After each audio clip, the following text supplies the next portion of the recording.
લોકમત ન્યૂઝમાં આપનું સ્વાગત છે।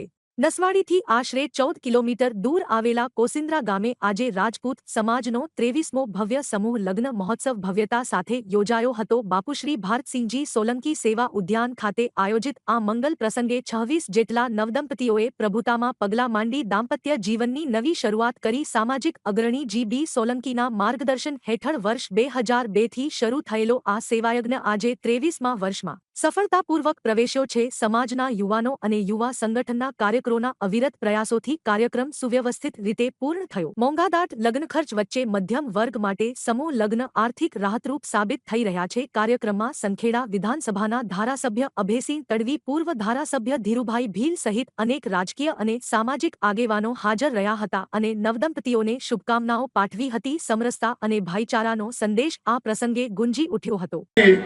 જેઓ પણ આ લગ્નમાં ઉપસ્થિત છે તેમના સ્વાગત માટે બાપુને વિનંતી કરું છું કે આગળ આવે। એવો પણ આપણા ઘણા વર્ષોથી આપણા સમૂહ લગ્નમાં